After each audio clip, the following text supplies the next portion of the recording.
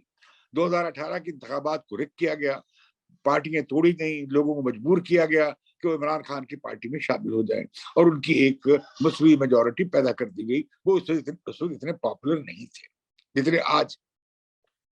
تو لہذا کیا ہوا کہ اس حکومت کو سلیکٹڈ حکومت کا لقب دیا گیا، جس پر آج باجوہ صاحب نے ایک اعتراض کیا ہے کہ یہ اس طرح کے القابات امپورٹڈ حکومت کے اور سلیکٹڈ کے سیاستدانوں کو نہیں کرنے چاہیے۔ لیکن یہ سب کچھ شاخسانہ تھا خود جنرل باجوہ کی اس سیاست میں مداخلت کا جو وہ کرتے چلے آئے۔ انہوں نے پہلے ایک حکومت کو گرایا، پھر اس کے بعد عمران حکومت کو لائے۔ جب ان کا ہائیبرڈ نظام کا تجربہ ناکام ہو گیا بری طریقے سے، بطور ادارہ فوج نے فیصلہ کر لیا کہ ہم اس سیاست سے باز آئے، ایسی محبت سے ہم باز آئے۔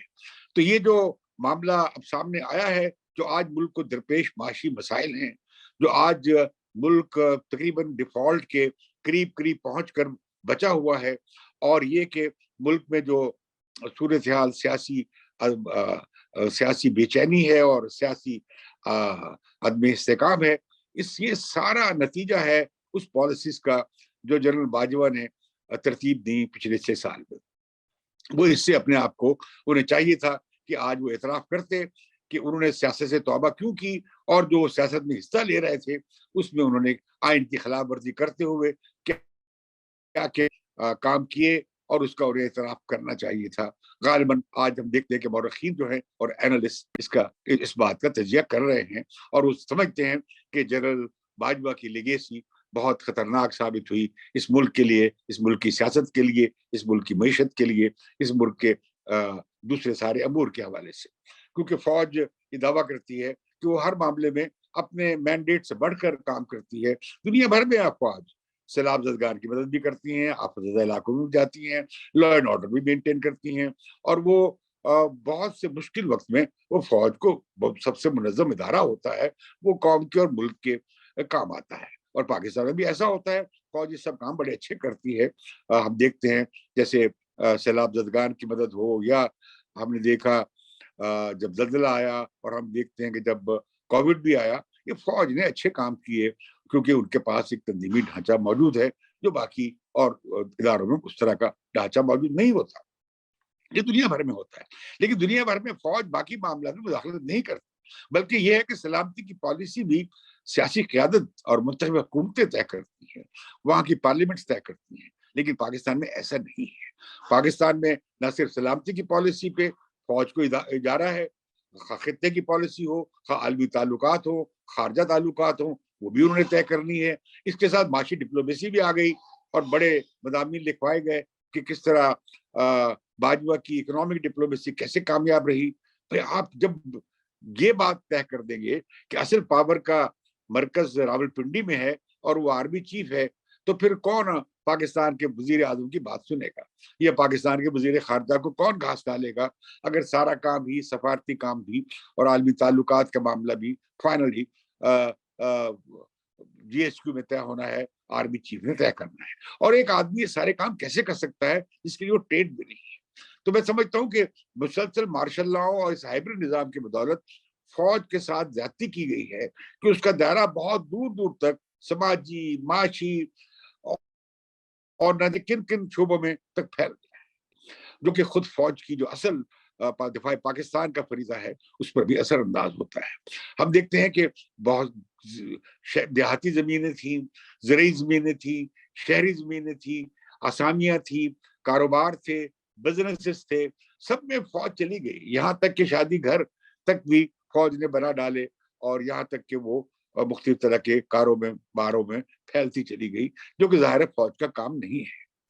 دنیا بھر میں ایسا کہیں نہیں ہوتا ہے جیسے پاکستان ہم نے دیکھا۔ ہمیں اس پہ اعتراض نہیں ہے کہ فوج کا ویلفیئر فنڈ ہونا چاہیے، شہداء کے لیے ادارے ہونے چاہیے، ان کی فیملیز کے لیے تحفظ کے اور ان کی بقا کے لیے اور ان کی معاشی سلامتی کے لیے یقیناً کام کرنا چاہیے۔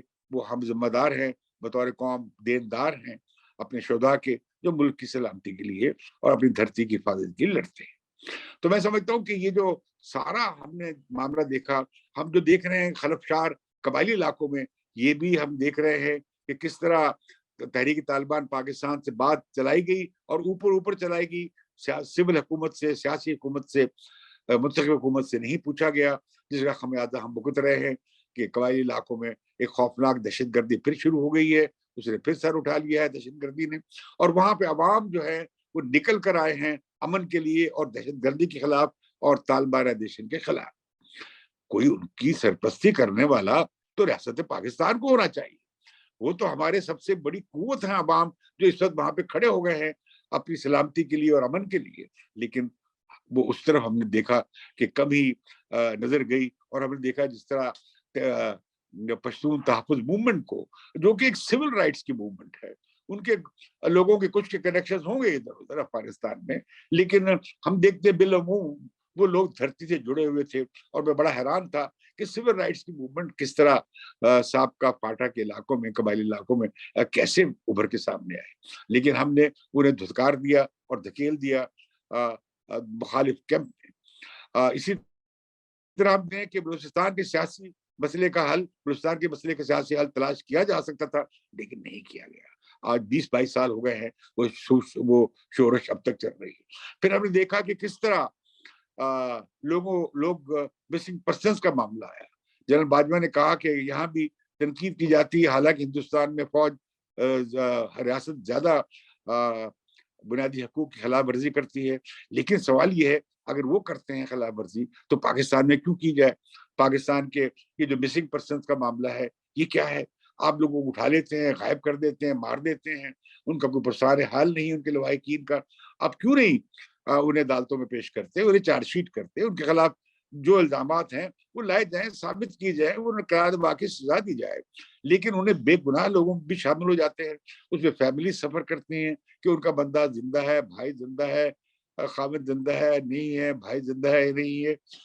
اس پر عدالتیں بھی ناکام ہو کے رہ گئی ہیں، وہ مداخلت انہوں نے کی تھی عدالتوں نے، لیکن ہم نے دیکھا اس کا خاطر خواہ نتیجہ نہیں نکلا۔ تو کیوں ہم جب کہ کشمیر کے معاملے میں انسانی حقوق کا معاملہ اٹھاتے ہیں اور ریاستی دہشت گردی کی بات کرتے ہیں، تو پاکستانی کی ریاست کو تو اس سے بالکل الٹ انسانی حقوق کا احترام کرنا چاہیے، اپنے لوگوں کے انسانی حقوق کا۔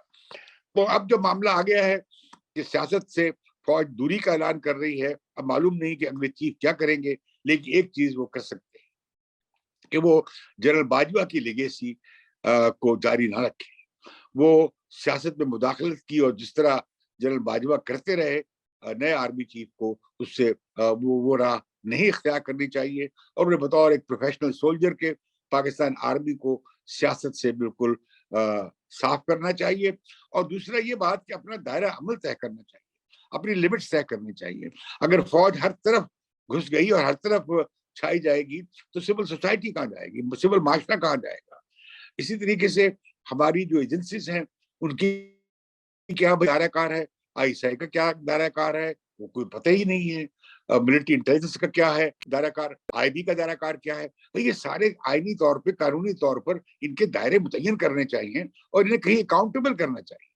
ابھی ہم پڑھ رہے ہیں جنرل باجوہ کے حوالے سے ایک فیکٹ فوکس میں صحافی نورانی نے ایک بڑی خبر دی ہے، اور وہ ساری انہوں نے دی ہے ایف بی آر کے میں جو فائل کی گئی انکم ٹیکس ریٹرنز اور ویلتھ ٹیکس ریٹرنز، جو جنرل باجوہ کی بہو اور ان کے ایک دوست کے حوالے سے اور ان کے اپنے بیگم کے حوالے سے، وہ ہمیں اس سے پتہ لگ رہا ہے کہ 12-12.5 ارب روپے کی یہ اثاثے بنے ہیں۔ میں یہ نہیں کہہ رہا کہ وہ غلط ذرائع سے بنائے گئے، لیکن میں یہ کہہ رہا ہوں کہ آخر اتنے بڑے جو ہمارے کور کمانڈرز جو ہیں، ہمارے جنرلز جو ہیں، ان کی جو براعت ہیں وہ کیا ہیں، انہیں جو زمینیں ملتی ہیں، جو کمرشل پلاٹس ملتے ہیں، وہ اب کروڑوں کی بات ہے، اربوں کی بات ہے۔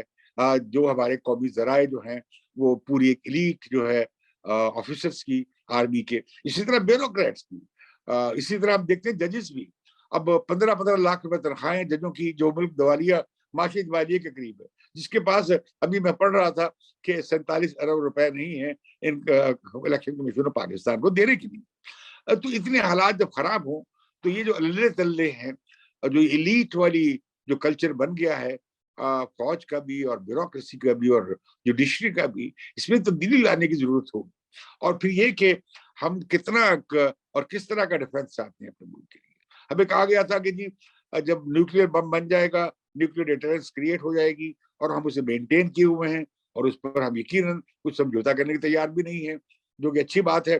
لیکن اس کے ساتھ کہا گیا تھا کہ جی پھر ہمیں اتنی بڑی روایتی فوج کی ضرورت نہیں رہے گی، ہمیں اتنی بڑی کنونشنل آرمز کی ضرورت نہیں رہے گی. لیکن پھر دلیل آئی گی کہ یہ تو بڑی اے سیمیٹری پیدا ہو گئی ہے بڑا ہندوستان میں، اور ہمارے درمیان بڑا فاصلہ بڑھتا جا رہا ہے. ہم ایک طرح کی عام ریس میں کود گئے. اب پاکستان افورڈ ہی نہیں کر سکتا. پاکستان کے پاس زیر معاملہ کے ذخائر 8 ارب روپے، 8 ارب ڈالر ہیں. ہندوستان کے پاس 600 بلین ڈالر سے زیادہ ہے. تو آپ اندازہ لگا سکتے ہیں ہندوستان کی معیشت اور ہماری معیشت کا کتنا بڑا فرق ہے، اور ہم کس طرح مقابلہ کر سکتے ہیں عام ریس میں، جبکہ ہمارے لوگوں کو پینے کا پانی صاف بھی نہیں ملتا. ہمارے 2.5 کروڑ بچے اسکولوں سے باہر ہیں. ابھی ہمارے ملک میں کہ ہر دوسرا شخص اب وہ غربت کی لکیر کے نیچے چلا گیا ہے. اور خاص طور پر ان سیلابوں کے بعد، بارشی طوفانی بارشوں کے بعد ہمارے ملک میں کم از کم 1.5 کروڑ لوگوں کا اضافہ ہونے جا رہا ہے غربت میں. غربت کی لکیر کے نیچے لوگ جانے جا رہے ہیں. تو ملک کے حالات اتنے پتلے ہوں، معیشت بھی اتنی کمزور ہو، تو آپ اتنا بڑا ہیوج سپر سٹرکچر ریاست کا بلڈ نہیں کر سکتے. آپ کو ریاست کو کٹ ڈاؤن کرنا پڑے گا، ہر ادارے کو آپ کو چھوٹا کرنا پڑے گا اپنے معاشی ذرائع کے مطابق، اور اپنی پرائرٹیز کو بدلنا پڑے گا. پاکستان میں اس وقت فوجی سلامتی کا مسئلہ نہیں ہے. پاکستان میں اس وقت معاشی سلامتی کا مسئلہ ہے، ماحول کی سلامتی کا مسئلہ ہے، خوراک کی سلامتی کا مسئلہ ہے، بہتر تعلیم اور بہتر صحت کی سلامتی کا معاملہ ہے، ایک اچھی زندگی گزارنے کے حقوق کی پاسداری کا معاملہ بنیادی معاملہ ہے. اور اپنے ذرائع کے مطابق اپنے پاؤں پھیلانے کی ضرورت ہے. اور خاص طور پر جو ایلیٹ ہے اور جو حکمران عمرا طبقات ہیں، ان کا جو کنٹرول اور قبضہ اس ملک میں چند مافیاز لوٹ مار کا بازار گرم کیے ہوئے، جب تک وہ ختم نہیں ہوتا یہ پاکستان کا معاشی بحران ختم نہیں ہو سکتا، جس کا کہ ذکر جنرل باجوہ نے اپنی تقریر میں کیا ہے. تو میں سمجھتا ہوں کہ جنرل باجوہ قابل تعریف ہیں کہ انہوں نے یہ اعتراف کیا کہ یہ سیاست میں مداخلت آئین کے خلاف ہے اور آئین کی خلاف ورزی تھی. انہوں نے ظاہر ہے اپنی سیاست مداخلت کو بھی آئین کی خلاف ورزی کے طور پر تسلیم کیا ہے. چلیے جاتے جاتے انہوں نے اس بات کا اعتراف تو کیا. اب ہم امید کرتے ہیں کہ فقط مالا صرف ایک اعلان تک محدود نہیں رہنا چاہیے ادارے کا، بلکہ ادارے کو اپنے آپ کو ری اسٹرکچر کرنا چاہیے، ری ڈیفائن کرنا چاہیے، اور اپنی آئینی حدود میں رہتے ہوئے اپنے جو باقی ادارے ہیں انہیں بھی پھر سے ان کا سکوپ اور لمیٹیشن واضح طور پر طے ہونی چاہیے. اس کے لیے بہت ضروری ہے، میں سمجھتا ہوں کہ اسی طرح آپ دیکھتے ہیں کہ جوڈیشری میں بھی ہمیں اپنے حد سے گزرنے کی یا اپنے فرائض نہ کرنے کی، پورے نہ کرنے کی ہمیں رجحانات نظر آتے ہیں. تو کیوں نہ یہ ہو کہ پارلیمنٹ کا ایک کمیشن بنے جس میں تمام پارلیمنٹیرینز ہوں، ان کی لیڈرشپ ہو بشمول تحریک انصاف کے. تو پاکستان کے جو ریاستی اداراتی اسٹرکچر جو مسائل ہیں، جو معاشی اور سیاسی اور سماجی جو بڑی مسائل بن گئے ہیں ہمارے سامنے، ان کے حل کے لیے ایک جامعہ اصلاحاتی پروگرام کا ایجنڈا بننا چاہیے. اور یہ کہ ایک نیا سوشل کانٹریکٹ ہونا چاہیے کہ بھئی کون ادارہ کیا کردار ادا کرے اور اس کی کیا حدود ہوں، اور یہ کہ پارلیمنٹ کو مضبوط کرتے ہوئے سب اداروں کو وہاں جواب دہ کرنا چاہیے تاکہ کوئی اکاؤنٹیبلٹی ہو سکے، اور خود سیاستدانوں کی بھی اکاؤنٹیبلٹی ہونی چاہیے. اب یہ معاملہ جو ہے یہ صرف سیاستدان صرف انہی کے اثاثے کیوں ظاہر کی جاتے ہیں؟ کیوں نہیں سیشن جج سے لے کر سپریم کورٹ کے چیف جسٹس تک بھی اثاثے ظاہر کیے جائیں؟ کیوں نہ ایک کرنل سے لے کر لیفٹیننٹ جنرل اور جنرل تک تمام افسروں کے اثاثے بھی ظاہر کرنے چاہیے؟ کیوں نہ گریڈ 18 سے لے کر گریڈ 22 تک کے سول سرونٹس کے بھی اثاثے ظاہر کیے جائیں، اور جس طرح کے سیاستدانوں کے ہوتے ہیں، اور سبھی کی اکاؤنٹیبلٹی ہو. یہ نہیں ہے کہ کوئی مقدس گائے ہے، یہ نہیں ہے کہ بھئی اچھا جی ہم نے تو اپنا انتظام کر لیا ہے، اب آپ سویلینز اپنا انتظام کر لیں، یا عدلیہ کہتی ہے کہ جی آپ کون ہوتے ہیں ہمارا احتساب کرنے والے، یا جیسے فوج کہتی ہے کہ ہمارا اپنا سسٹم ہے. اب بیوروکریسی بھی مطالبہ کر رہی ہے. یہ جو تبدیلیاں لائی گئی ہیں نیب کے قوانین میں، وہ اس لیے لائی گئی ہے کہ بھائی سول بیوروکریسی کام کرنے کے تیار نہیں ہے. اگر مجھے پوچھے تو میں کہتا ہوں کہ پورا آگے کا آبا بگڑا ہوا ہے. اس سے کافی وقت لگے گا اس پٹڑی کو، اس جمہوریت کی گاڑی کو پٹڑی پہ، اور آئین کی عملداری کی گاڑی کو پٹڑی پہ چڑھانے کے لیے. اور اس میں فوج کا کردار یقیناً بڑا اہم ہوگا کہ وہ اس میں اس میں مددگار ثابت ہو، نہ کہ وہ گائیڈ کرے، نہ کہ وہ پولیٹیکل انجینئرنگ کرے، الیکشنز پہ وہ دھاندلی کروائے، یا ایک پارٹی کے خلاف دوسری پارٹی کو سپورٹ کرے. یہ ماضی کا معاملہ ہونا چاہیے، بن کر رہ جانا چاہیے اور آگے بڑھنا چاہیے. اور تبھی فوج میں بھی اور عوام میں بھی ایک بہتر انڈرسٹینڈنگ اور بہتر ماحول بن سکتا ہے. اور میں یہ بھی کہوں گا بات کو ختم کرنے سے پہلے کہ یہ جو میڈیا پہ سینسرشپ آپ نے عائد کی ہوئی ہے آئی ایس پی آر کی طرف سے یا آئی ایس آئی کی طرف سے، یہ سلسلہ بند ہونا چاہیے.